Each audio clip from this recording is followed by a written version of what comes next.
On August 16, 1953, Colonel Nasiri of the Imperial Guard of Iran hand-delivered a signed memo written by Mohammad Reza Shah Pahlavi, the King of Iran. The recipient was Iran's Prime Minister of barely 2 years, Mohammad Mossadegh. The memo was designed to inform Mossadegh of his formal dismissal as Prime Minister by the Shah of Iran. If you've heard this story before, you've probably heard a familiar retelling of it. The United States government, with the help of the British MI6, launched a coup against the democratically elected Mohammad Mossadegh in order to install the tyrannical Shah so that the two nations could secure cheap and easy access to Iranian oil. The problem with this retelling is that it is a gargantuan simplification of an insanely complicated series of interconnected events, and like any game of telephone passing ears, facts become mangled. This story is just another of the lies we tell ourselves. So what's wrong? For starters, the plot did not remove Mossadegh. In fact, one could scarcely call it a plot in the first place. Elements of the plot included lobbying the Shah's sister, waging a propaganda campaign which asserted that Mossadegh was secretly Jewish, and the British exaggerating how many provocateurs they had. The Shah was not installed by the United States or Great Britain in 1953. The ruling Shah had been in power since 1941. It would likewise be a travesty to call Mossadegh democratically elected, given that his position was owed to an appointment by the Shah and an approval by a parliament composed of feudal landowners. Mossadegh was simply never voted on or elected by the people. The United States was also not really concerned about oil. In fact, they wanted Iranian oil to be secured for the Iranian people. Their issue was containing the Soviet Union. Furthermore, Mossadegh had more to do with Mossadegh losing power than any of the forces being mentioned. The tale of the 1953 coup in Iran overemphasizes how competent the West is, underemphasizes how corrupt Mossadegh was, and outright robs the Iranian clergy of any responsibility. History is complicated, and simple narratives underserve the truth. So, what really happened? On August 16, 1953, Colonel Nasiri of the Imperial Guard delivered a decree by Iran's Shah dismissing Mossadegh from his position. This is where the story of Iran's fateful coup begins its separation from history.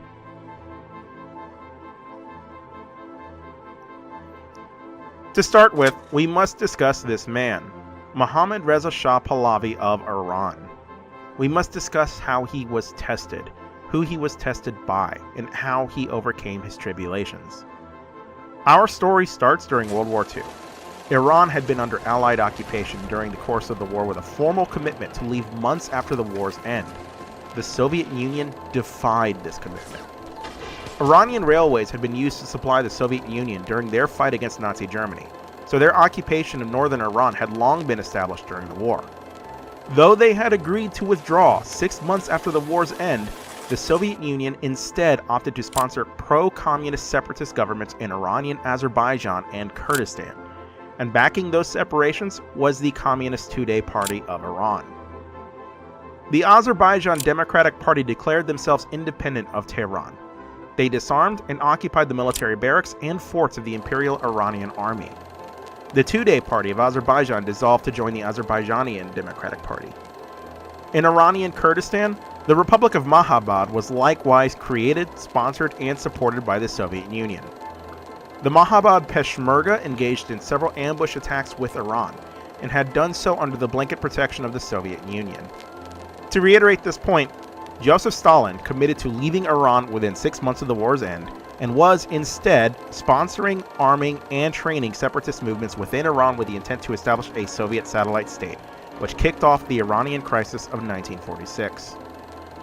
These acts resulted in full-blown combat by the Soviet-backed forces in the Iranian military, resulting in eventual Iranian victory and the dissolution of the Soviet-backed republics. Soviet backing kept these nations alive until a US-sponsored resolution within the United Nations Security Council forced the Soviet Union to leave Iran. The Red Army subsequently withdrew from Iran in 1946, but the aspirations for ending the Shah's rule did not subside. In 1949, a member of the Two-Day Party made an assassination attempt against the Shah, shooting him in the face and in the back, but failed to kill the Shah. Despite this, the Shah's early rule was not defined by barbaric brutality or despotism.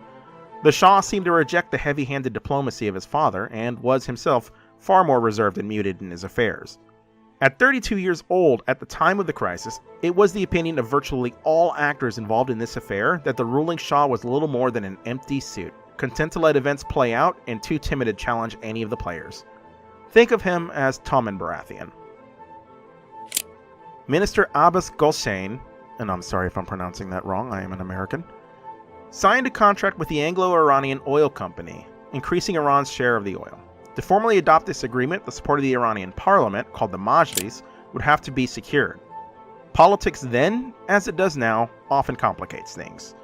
The Iranian parliament would be required to ratify the agreement, but hardliners insisted on a better stake for Iranian oil. Shah Pahlavi, like his father, was a nationalist who agreed, though no voice was louder than that of the National Front. Haj Razmada, again I'm an American, forgive me, was elected by the parliament to be the prime minister on a mandate to resolve the oil dispute, though he exhibited little confidence in his own abilities to do so. To him, Iran was simply not technically capable of exploring, extracting, refining, or exporting petroleum, leaving the deal with the British to be the most attractive option. Specifically, the agreement would have promised royalty payments to Iran of at least £4 million, reduce the areas available for drilling, and offer training to Iranian workers for administrative jobs. Razmada requested the allowance of Iranian auditors and advancements on royalty payments. This compromising stance clashed with a fellow parliamentarian hardliner by the name of Mohammad Mossadegh. Mohammad Mossadegh was a populist nationalist who stood opposed to the deal with the British. He, like many others, wished to nationalize Iranian oil. In his frustration at Iran's continued capitulation to the Anglo-Iranian Oil Company demonstrated the angered temperament Mossadegh would become known for. Mossadegh once threatened Prime Minister Razmada's life in the halls of Parliament. God is witness, even if we are killed, even if we are shredded into threads, we shall not submit to the rule of such a person. We shall shed blood, and we shall spill blood. If you are a soldier, I am more militant. I will kill you right here. Mossadegh, being of royal blood, was insulted in kind by the Prime Minister, who remarked that Mossadegh had done little for the poor despite his position. Haj Razmada was only 49 years old when he died. He was assassinated at a mosque by a member of Fidya-e-Islam, a Shia fundamentalist group. Though they may seem unnatural allies, Mossadegh's National Front and Fidya-e-Islam found common cause in their opposition to Haj Razmada. Members of Mossadegh's political circles, such as Foreign Minister Saeed Hussein Fatemi, celebrated the slaying of the former prime minister publicly, boasting that selfless militant youth were removing the stains of disgrace.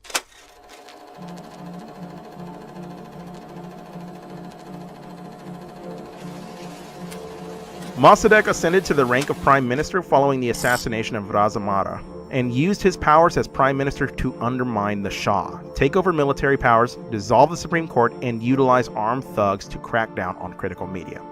One of the first acts of Mossadegh and his allies was to officially pardon the assassin who killed Haj Razmada and release him from custody.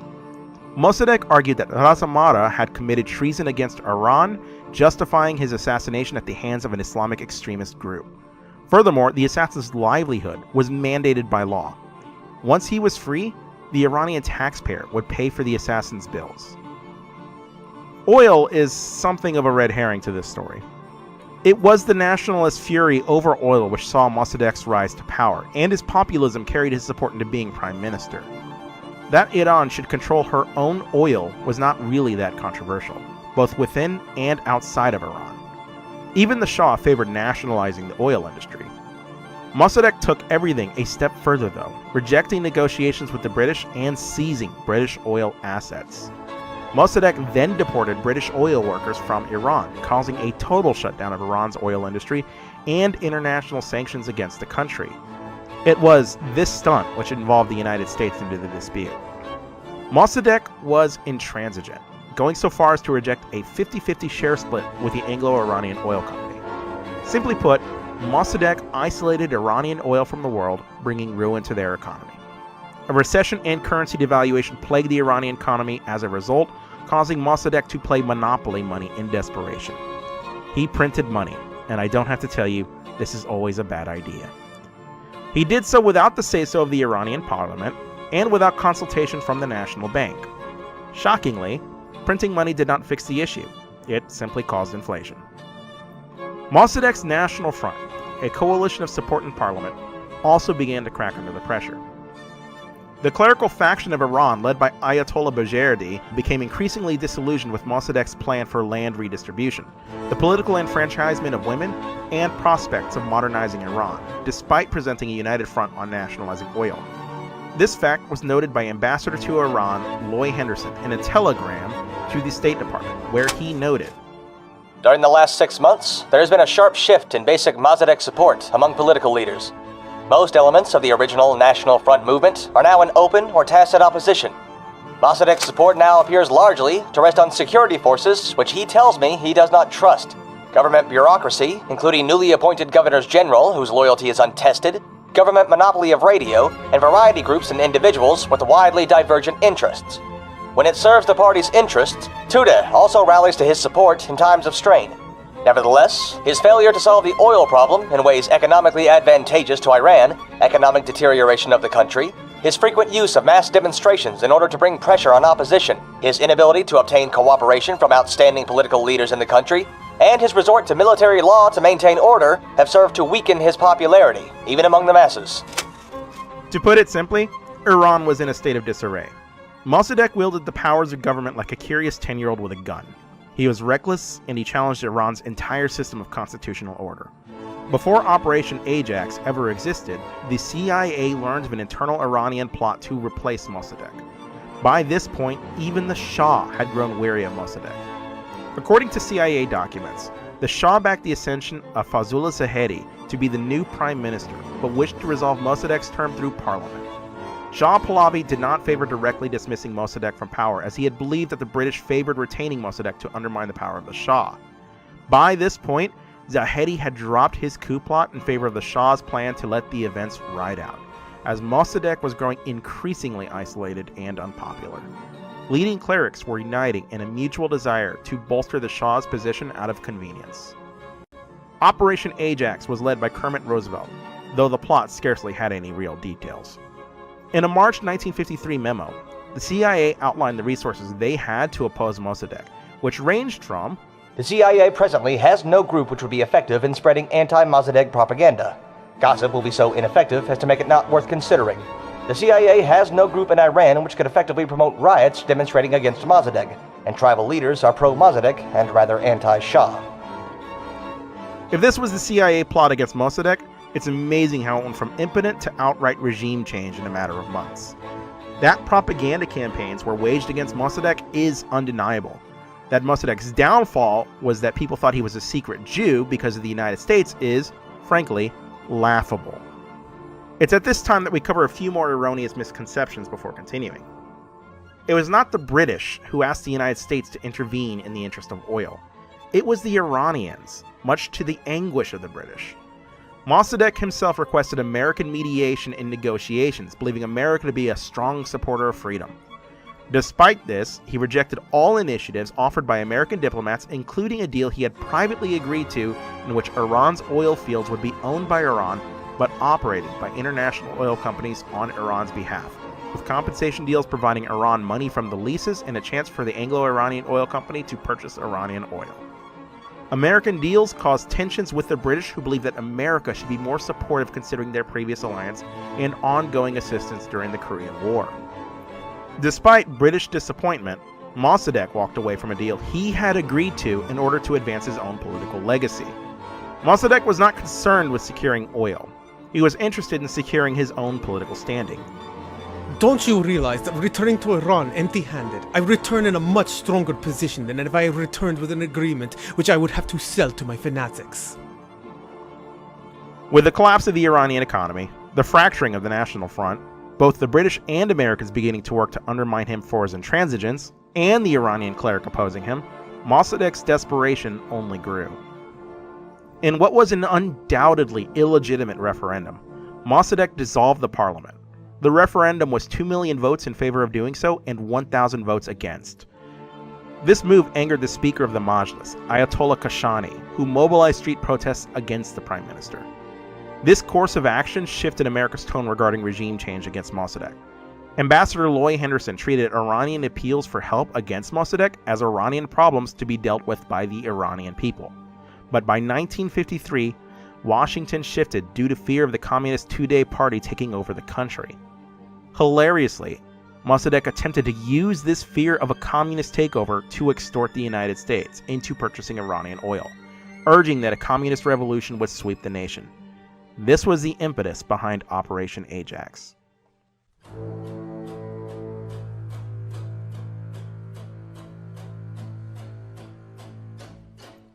The National Assembly was likely to dismiss Mossadegh, causing his brash move to dissolve the parliament. The Iranian prime minister had no such authority to dissolve parliament. Further, Mossadegh was advised against this move by advisors and allies who saw the move as usurping the long-held power of the Shah to dismiss or replace prime ministers.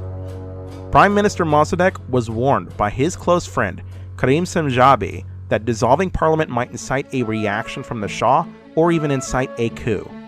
Mossadegh dismissed these concerns, claiming that the Shah did not have the courage to dismiss him, and that he had the people's unconditional support to protect him from a coup. Mossadegh had acted without approval from either the parliament or the Shah when he held his referendum, seemingly exercising a very naked power grab. The Shah had limited military authority to intervene, as the prime minister had isolated the Shah from his own officers when he exercised a takeover of the Ministry of War. Mossadegh was, at one point, dismissed by the Shah and replaced by Prime Minister Kavam, but a two-day lead street battle that killed 69 people and injured 250 led to a populist reinstatement of Mossadegh over the Shah's wishes. The Majlis reappointed him. This event lost Mossadegh much of the conservative support from the National Front and gave the Tudeh, as, at minimum, a street alliance. The Prime Minister then used emergency powers to effectively dissolve the nation's Supreme Court, and officers in the Iranian military were purged except for pro-Mossadegh nationalists who were promoted. By 1951, Mossadegh was effectively in control of both the police and the military. Power had been centralized on him and his loyalists, and mobs of Tudeh party communists had intimidated the government into keeping Mossadegh in power. This was, however, a house of cards. Mossadegh had left Iran in economic shambles with an inflationary recession. He had dissolved the nation's Supreme Court, dissolved the nation's parliament through a bogus referendum not approved by the Shah, all while using street thugs to silence opposition. A quiet coup had been brewing for months by Fazollah Sehedi, only to be suppressed by the Shah, who had not wished to intervene against Mossadegh. But the day finally came. On August 16, 1953, Colonel Nasiri of the Imperial Guard hand-delivered a signed memo written by Mohammad Reza Shah Pahlavi, the King of Iran. The recipient was Iran's Prime Minister of barely 2 years, Mohammad Mossadegh. The memo was designed to inform Mossadegh of his formal dismissal as Prime Minister by the Shah of Iran. Mossadegh ordered his guards to take the order from Nasiri and bring it to him. He then offered a written response. I received Your Majesty's correspondence at 1 o'clock in the morning on August 16, 1953. Dr. Mohammad Mossadegh. He then ordered the arrest of Nasiri. The Shah had ordered the dismissal of Mossadegh and the appointment of Sehedi, but when he hadn't received a response from Nasiri, the Shah realized that Mossadegh was not going to step down in what Kermit Roosevelt referred to as a counter-coup. The Shah then fled with his wife in a small aircraft to Baghdad, where he stayed only for a day before fleeing to Italy. Mossadegh provided instructions to General Riahi, the Army Chief of Staff, informing him of the decree. He had requested a radio to broadcast the final message, but rather than broadcast this message, Mossadegh instead insisted on remaining in power as the ruler of Iran. An agreement was struck amongst the Prime Minister's loyalists that the Shah's order be hidden from the public. The radio would broadcast a statement announcing that a coup was orchestrated by the Imperial Guard against Mossadegh, but that it had failed, leaving Mossadegh in full control of the government. This caused a schism, with some urging a declaration to the people that the Shah was a traitor, and thus they implored Mossadegh to establish a new republic government. Hussein Fatemi rallied the Tudeh party demonstrations against the Shah. Hussein Fatemi urged Mossadegh to arm members of the Tudeh party to maximize manpower and use lethal force to secure this new republic. As Mossadegh's foreign minister at the time, Fatemi urged Italy and Iraq that the Shah should be treated as a deposed king. On his orders, photographs of the Shah were removed from government buildings. Though Mossadegh regarded the establishment of a republic as essentially handing over the country to the communist Tudeh party, he had little will to intervene against them. Iranian clerics regarded this move with suspicion, as the establishment of Iran as a republic would, in their eyes, invite annexation by the Soviet Union. The military was largely under the control of Mossadegh, and Tehran had isolated Mossadegh's only remaining threat, General Zahedi.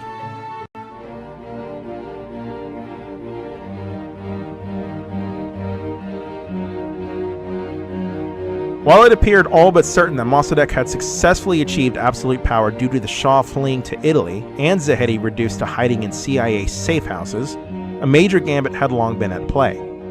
General Zahedi made thousands of copies of the Shah's order which appointed him as the new prime minister, and dismissed Mossadegh. These thousands of copies were distributed to the public, catching the attention of bazaarists and clergy, who immediately notified Grand Ayatollah Hussein Burijerdi, Iran's most prominent Shia cleric.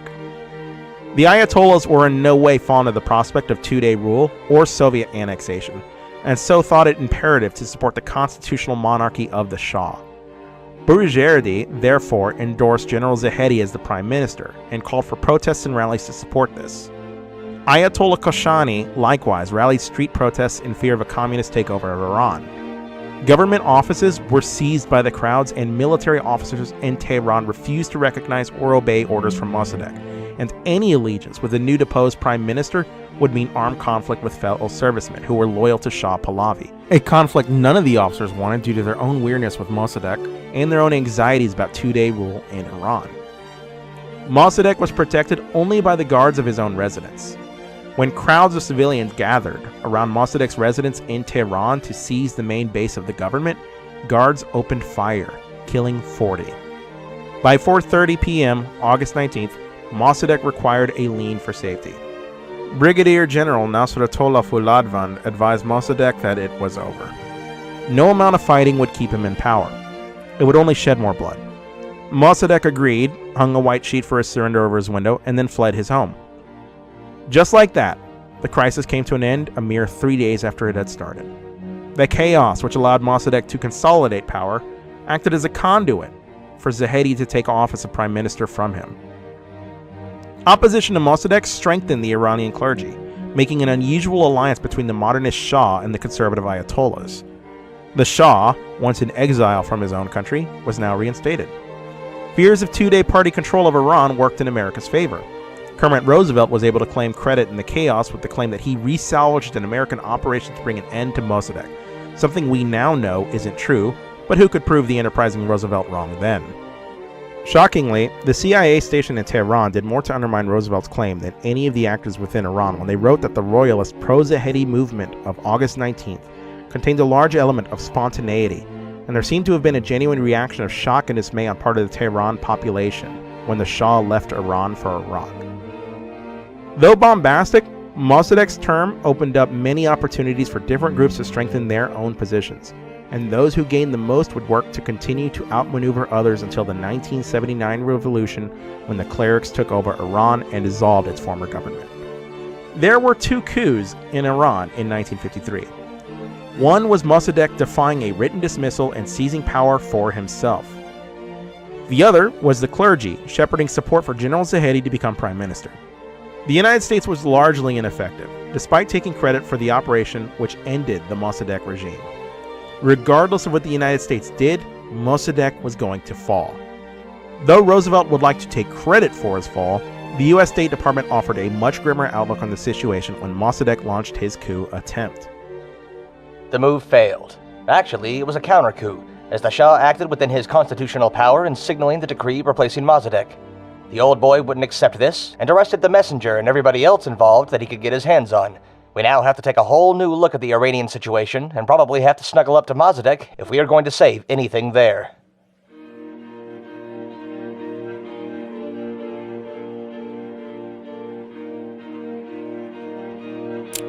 General Zahedi, as prime minister, offered Mossadegh safe custody and respect. Officers were disallowed to act in any way against Mossadegh which would have been considered inappropriate or abusive. Zahedi, as general, wielded this power of command. When Mossadegh surrendered, he was greeted by a military salute and then placed under arrest.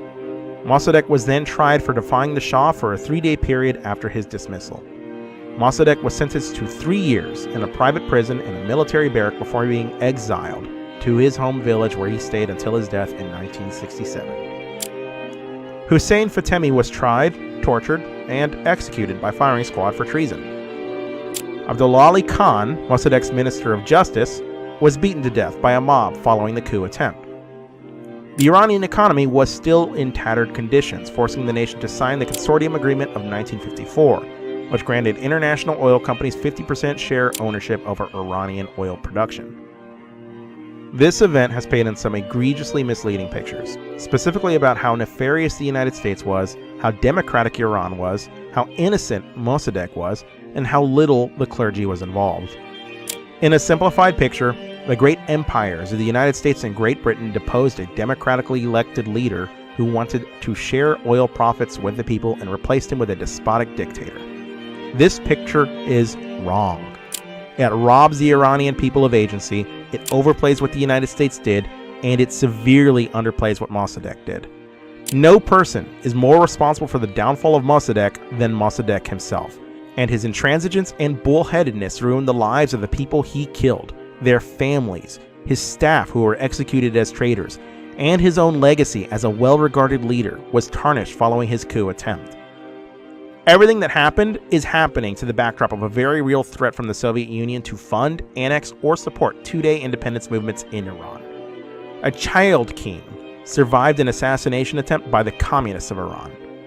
Islamic extremists assassinated prime ministers only to be pardoned by their successors. Oil assets were blindly seized without cause, very rapidly dwindling the Iranian people's economic well-being. The Shah was weak, the United States was incompetent, Mossadegh was bullheaded, the clergy was scared shitless, and, despite all of this, the whole situation is framed as if the United States was working the Iranian people like a bunch of sock puppets. The truth is way more complicated than that. The Shah enjoyed dwindling support, especially after announcing in 1973 that the oil agreement with the United States would not be renewed, losing him Western backing and isolating him as he increasingly antagonized the Iranian clergy. In 1979, Shah Pahlavi was deposed as king, and Iran was reborn again. Not as a communist republic, but as an Islamic theocracy. Ayatollah Khomeini served as Iran's first supreme leader. The Shah died in exile in Egypt a year later, and the rest is history.